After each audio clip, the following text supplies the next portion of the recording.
Precisión es la palabra que debes tener en mente cuando evalúas y diagnosticas adicciones. Muy buenas tardes, colegas. Te saluda Carla Cabrera. Y tu servidor y amigo, el psicólogo Jorge Ojeda, el día de hoy para platicar acerca de los puntos fundamentales del diagnóstico y la historia clínica, que es todo un proceso de evaluación para poder tener una perspectiva de intervención. Creo que nosotros, en cuanto al trabajo con las adicciones, tenemos la filosofía de que un buen método de intervención depende precisamente de un diagnóstico. Y el día de hoy les vamos a platicar cómo es que es así. Lo primero que necesitamos para hacer evaluación y diagnóstico es a un usuario que pueda estar frente a ti conversando sobre su forma de consumo. Este es uno de los escenarios más fáciles que tenemos los que nos dedicamos a la evaluación, porque habrá usuarios que no quieren ir, pero habrá otros que sí nos quieren contar su forma de consumo para empezar.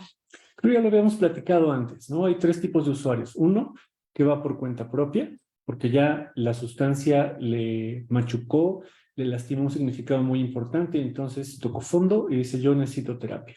Número dos, el usuario que va por complacer a la familia o a la pareja. Y tres, el usuario que de plano no quiere asistir a terapia. Bajo cualquier circunstancia, siempre vas a necesitar un usuario a quien evaluar. Entonces vamos a platicar de estos dos escenarios, ¿no? De cuando el usuario quiere ir a terapia por cuenta propia, porque ya tocó fondo, y en segundo lugar cuando va enviado por la familia. Bueno, lo primero que tenemos que hacer en estos dos escenarios es hacer a un lado un poquito el modelo predilecto que usamos habitualmente y dirigirnos hacia una parte absolutamente clínica. Esto significa que vamos a preguntar mucho acerca del patrón de consumo, el tipo de sustancia consumida, los años que se llevan consumiendo, con qué sustancia se comenzó, aunque solo hayan sido algunas probaditas, habitualmente es alcohol o tabaco, y luego se van a otro tipo de sustancias ilegales, pero siempre comenzamos por ahí. Entonces lo primero que tendríamos que tener, Carla, porque este es tu, digamos, es como tu área de especialización, es una entrevista con respecto al patrón de consumo, ¿no? Y Sí. ahorita nos vas a mencionar algunos puntos que son fundamentales en cuanto a esta entrevista inicial, que son. Bueno, lo primero, como ya les decía, es investigar qué sustancia se consume, algo que llamamos identificar la droga de impacto, la que más, la que más prejuicios está ocasionando actualmente en ese individuo. Pero ojo, no quiere decir que es con la que empezó a consumir. Habitualmente se empieza en la etapa adolescente o siendo muy jóvenes a probar con algunas sustancias que son habitualmente legales y de ahí se brincan a otras que son ilegales. Entonces, lo que queremos hacer en un primer momento es un estudio longitudinal que nos diga con mucha precisión a qué edad empezó, con qué tipo de sustancia comenzó, con cuál siguió, cuál es su sustancia de impacto o sustancias, porque habitualmente ya no hay consumidores de una Sola sustancia. sustancia. Claro. Sí, habitual, ya son raros. Entonces tendremos que ir observando e identificando en este estudio longitudinal todas estas características. Y eso va muy de la mano con identificar también o hacer un tipo de asociación, algún tipo de hipótesis clínica de que la mayoría de las personas consumidoras, cerca del 80% de las personas consumidoras, tienen un trastorno asociado, algo que se llama patología dual, que también debemos ir tomando en cuenta en el interrogatorio clínico. ¿Mm? Y entonces, en resumen, vamos a comenzar valorando a los usuarios en términos del tipo de sustancia consumida, Sí, el tiempo que llevan de consumo y, patología y dual, la patología dual. sí, sustancia de impacto. Ok, una vez que ya tenemos, por ejemplo, todo este ensamblaje con respecto de la sustancia, incluso también se me ocurre que puedes agregar el deterioro físico, por ejemplo, ¿no? El deterioro social en cuanto al tipo de sustancia consumida, Sí. ¿no? Y posteriormente Uh-huh. viene una etapa que tú hace rato me platicabas, que es una etapa de tamizaje. Y ojo, Sí. no dejamos de lado, por ejemplo, la dimensión del examen mental y de la historia clínica, que déjenme platicarles que en el webinar del sábado pasado, si se lo perdieron, bueno, pues nos escriben para mandarles la liga porque estuvo increíble el ensamblaje que hicimos con este par de psiquiatras fantásticos, el doctor Cristian Toledo y la doctora Tania Ortega. Que son docentes invitados del diplomado y En tienen mucho expertise en el área. tratamiento de adicciones. Entonces decíamos, ¿no?, que en esta entrevista inicial, por ejemplo, estamos viendo el contexto que rodea al usuario a lo que le vamos a llamar historia clínica, y estamos viendo una fotografía, esta es una analogía de la doctora Tania, una fotografía del momento, que es una fotografía que tenemos que tomar en cada una de las sesiones, ¿no? Si el usuario está ubicado en tiempo, persona, espacio, circunstancia, etcétera, etcétera, ¿no? Todas estas dimensiones de la apariencia física, los comportamientos subjetivos y los comportamientos objetivos. Y posteriormente a eso, ¿no?, ya que tenemos como esta perspectiva del patrón de consumo, que sigue lo de la tamizaje y la aplicación de los instrumentos, ¿cierto? Sí, que aquí vamos a ser muy cuidadosos en elegir el tipo de instrumento más adecuado para la forma de consumo, para la edad del usuario. No es lo mismo aplicar un tamizaje a un adolescente Sí. que tal vez empieza a probar alguna sustancia legal o ilegal, a un adulto que ya tiene un patrón bastante recurrente de consumo y que es multiproblemático, ¿no? Entonces tendremos que ver la edad, las necesidades, la droga consumida, y basándonos en eso elegimos un instrumento que, ojo, el instrumento no nos va a dar por sí solo el diagnóstico, es solamente una herramienta que viene a ensamblarse a lo que ya Jorge platicaba. Se ensambla al examen mental, al patrón de consumo, a la historia clínica. Es un instrumento que viene entonces a contribuir a ese ensamblado. Y bueno, pues por mencionarles algunos, también tendremos que ver si el usuario está bajo efectos de la sustancia o si está en abstinencia o si ya quiere tener una terapia de mantenimiento, de prevención de recaídas, etcétera. De acuerdo a la etapa, pues también tendremos que elegir un instrumento adecuado. Voy a elegir uno que es de mis predilectos porque es muy fácil de aplicar, porque lo recomienda la norma 028 y porque es raro que actualmente encontremos usuarios que que solo consuman una sustancia. Entonces, uno de mis favoritos es el Assist, que es un instrumento que aplicas en 5 minutos o 10, y me gusta mucho también porque nos va a dar el patrón de consumo, si hay algo que llamamos craving, afectaciones en áreas de vida, se puede aplicar a adolescentes y adultos. Entonces es como un instrumento muy noble para este tipo de circunstancias que estamos evaluando en este momento. Ok, entonces para el tratamiento de las adicciones, necesitamos evaluar y necesitamos diagnosticar. Entonces, punto número 1 es el patrón de consumo, aunado a la historia clínica, el examen mental, la aplicación de los inventarios de todos estos test que son tan útiles. Y una vez que ya tenemos armado digamos, como este rompecabezas, ¿qué procede? Bueno, entonces vamos a ir armando como una base de datos de un mismo usuario. Vamos a ir viendo todas las circunstancias que rodean al caso, incluyendo también aquellos factores que puedan protegerlo, aquellos factores que puedan precipitar el consumo. Vamos a ver también pues qué tanta disposición a cambiar tiene el usuario para definir una modalidad, una forma de tratamiento. Y nos vamos a apoyar mucho de los manuales DSM-5, DSM-5TR preferentemente, y CIE 11. Y entonces vamos a armar como un rompecabezas. Esta es la parte más interesante de una evaluación. Armamos todo el rompecabezas y entonces decimos, ¿no? Este chico, este usuario, puede quedarse en un tratamiento ambulatorio, un ambulatorio tradicional o un tratamiento ambulatorio intenso, donde vamos a integrar a otros miembros del equipo, habitualmente un psiquiatra, al menos un médico, o definitivamente está en una etapa donde ya no podemos tenerlo en un tratamiento en el primer nivel de atención, hay que buscar un tratamiento especializado.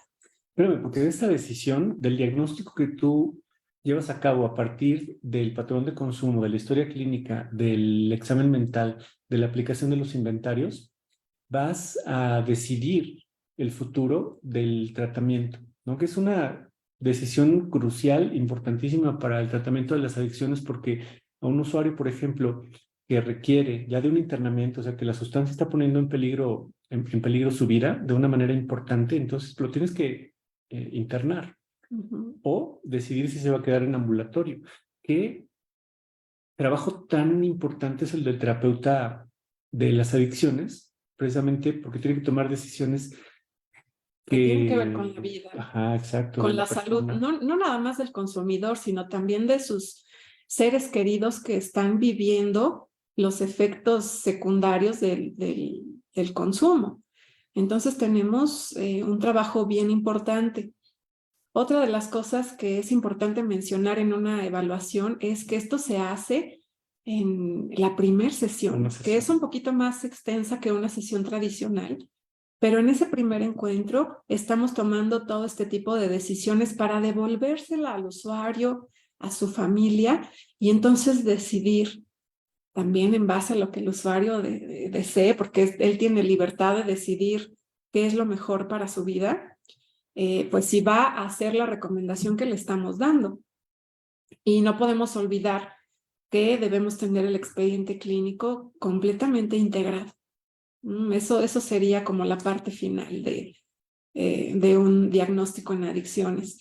Y tener un directorio telefónico con profesionistas que sean de toda nuestra confianza y que tengan expertise en adicciones. Eso es precisamente la finalidad de este tipo de diagnóstico y evaluaciones que, bueno, se hacen, otra vez voy a repetir, a partir del patrón de consumo, la historia clínica, el examen mental, la aplicación de los inventarios y, como tú dices, la disposición de cambio que tiene el usuario. Podemos decidir si un usuario va a tratamiento residencial o va a tratamiento ambulatorio.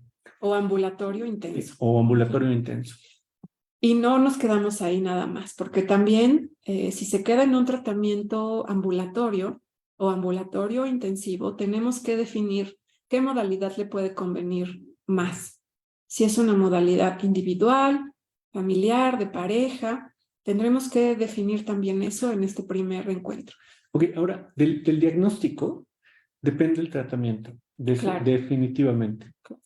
Pero, ¿qué creen? No nos quedamos únicamente con el otorgar el diagnóstico y el otorgar las directrices para que el usuario las siga. Tenemos que ir mucho más allá. Por ejemplo, no sé si el diagnóstico lo realizaste en 45, 50 minutos y todavía tienes tiempo para trabajar, por ejemplo, con la familia o con la pareja. Creo que tienes que ir más allá y llevarlo a cabo para que las personas se lleven terapéuticamente algo con qué trabajar.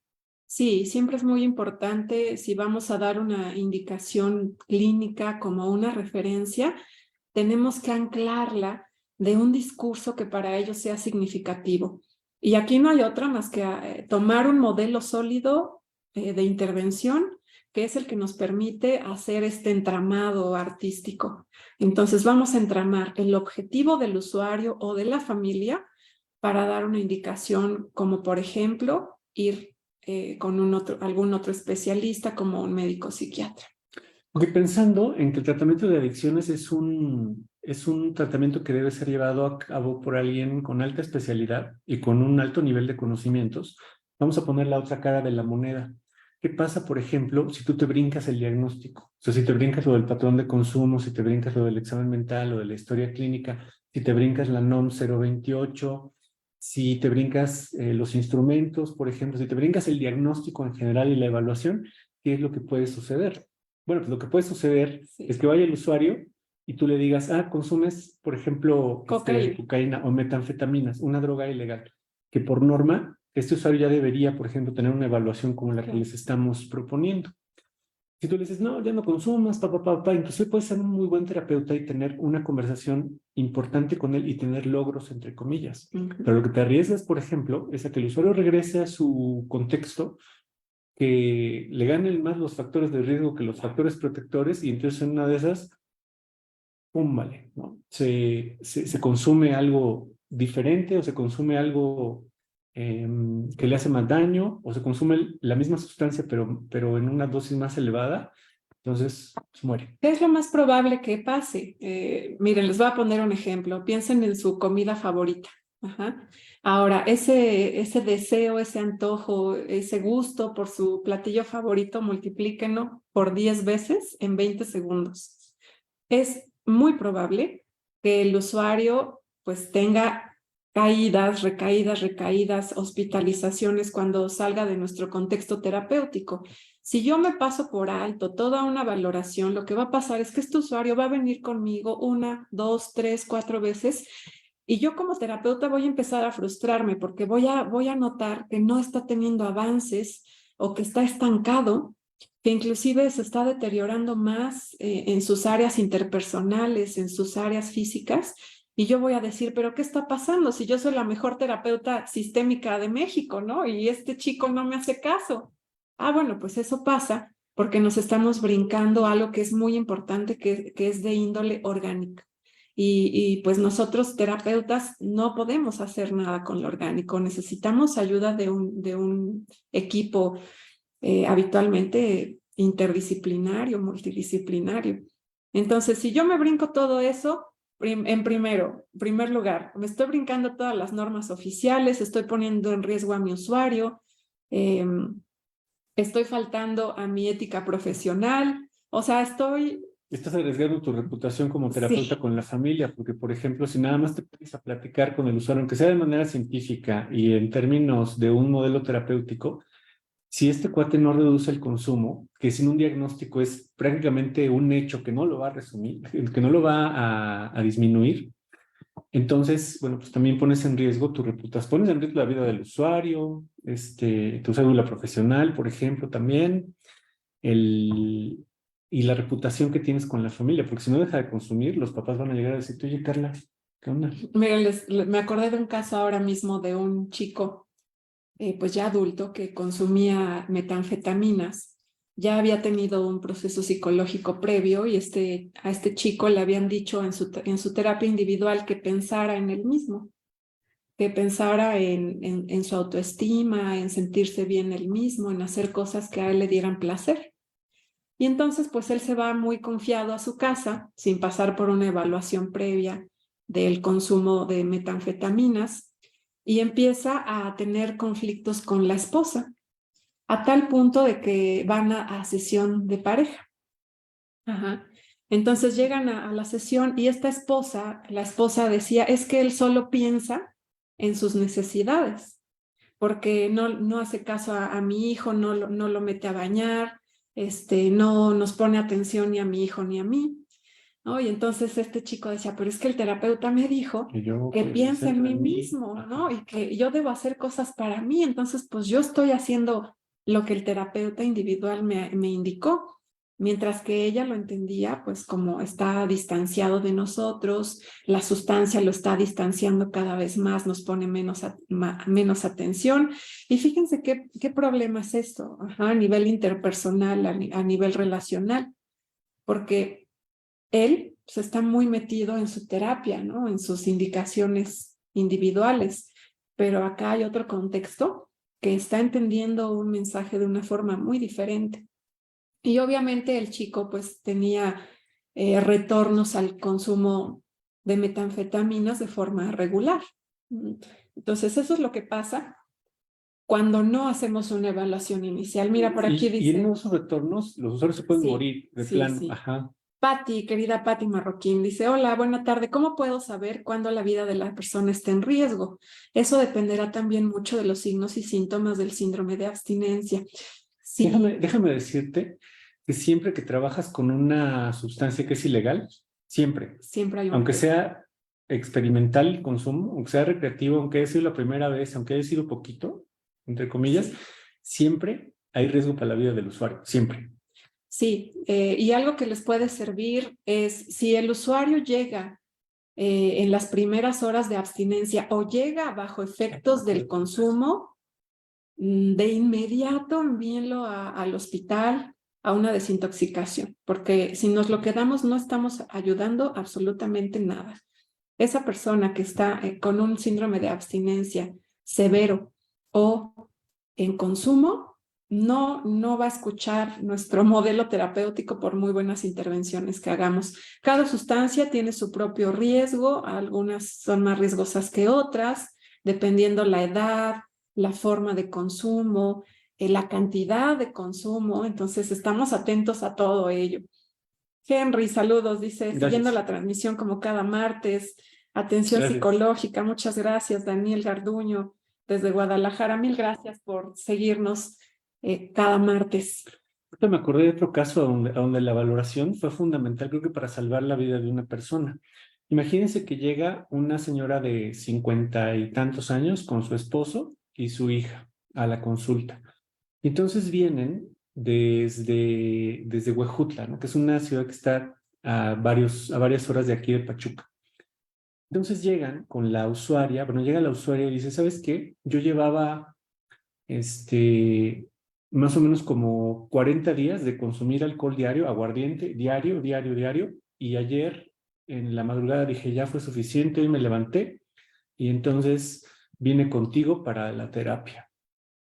Como tú dices, si a esta usuaria, por ejemplo, la metemos a terapia, le decimos muy bien, terapia familiar, y nos saltamos la valoración, entonces estás poniendo en riesgo la vida de la usuaria, porque esta usuaria hay que mandarla de volada para el hospital. Lo primero que me hiciste pensar es otra vez en el instrumento de tamizaje. Si esta usuaria llega así, va a ser muy evidente el examen mental nos va a ayudar mucho, porque lo que yo voy a ver es los efectos de haber consumido 40 días Diario, alcohol, el aliento, el aliño, la presentación, y lo primero que debo pensar es, tengo que aplicar un instrumento que se llama SIGUA, que me va a decir qué tan grave viene y mandarla al hospital, inmediatamente. Y pues ya está mucho más completa nuestro envío al hospital, porque entonces en los hallazgos clínicos vas a colocar, se aplica instrumento SIGUA y se detecta que tiene un síndrome de abstinencia de tal puntaje. Entonces le ahorramos mucho tiempo al médico diciéndole qué detectamos, porque ellos inmediatamente van a actuar lo que tengan que hacer, pero lo van a hacer inmediatamente y no la van a detener en la sala de espera hasta que esta usuaria se desintoxique. Sí, porque la van a tomar como un caso de urgencia. Claro. Entonces, fíjense lo importante que es el diagnóstico y la evaluación en el tratamiento de las adicciones. Vamos a hacer aquí un pequeño resumen una vez más. ¿De qué se compone? Bueno, pues se compone del patrón de consumo, Claro, el patrón de consumo. el examen mental, Claro. la historia clínica, la evaluación por medio de instrumentos, la necesidad de cambio y tú decías los factores protectores y los factores de riesgo que puede tener un usuario. Y entonces ahora sí ya tenemos una perspectiva completa como para poder definir el futuro del tratamiento y cuidar la vida del usuario, por supuesto. Y recuerden, hacer diagnósticos basados en evidencia. Usen los manuales de DSM-5-TR, preferentemente CIE-11, para ir palomeando los criterios, si tiene 2 o 3, 4, 5, 6 o más, ya ahí nos va a decir con mucha precisión el manual qué tenemos que hacer. Siempre hacer diagnóstico basado en evidencia. Muy bien, pues eso ha sido todo por el día de hoy. Muchísimas gracias por el favor de su atención y queremos despedirnos de ustedes haciéndoles dos invitaciones. La primera es que si se perdieron el webinar del sábado pasado, que fue un webinar por Zoom muy íntimo, con los médicos psiquiatras, hicimos ahí un ensamblaje entre lo clínico y lo terapéutico muy interesante. Envíenos un mensaje de WhatsApp y les vamos a mandar la liga para que puedan accesar al webinar. Y los queremos invitar también al segundo diplomado en terapia de tratamiento de las adicciones en compañía con la Universidad La Salle Pachuca. Este curso va a iniciar el 18 de febrero, pero todavía, sábado, en esta ocasión es una edición sabatina, sábado 18 iniciamos y tenemos becas del 35% hasta el 11. Viernes 11. Viernes 11 de febrero. ¿Es viernes 11, Carlos? Porque siempre me equivoco con sábado la fecha. Sábado 11. Entonces la beca del 35% queda hasta el 11 de febrero. Si ustedes quieren más información acerca del webinar o del diplomado en terapia para las adicciones, envíenos un mensaje de WhatsApp o envíenos un mensaje de Messenger y con todo gusto les hacemos llegar la información. Con muchísimo gusto. Excelente martes, colegas. Nos vemos el 18. Que pasen bonita tarde y hasta la próxima.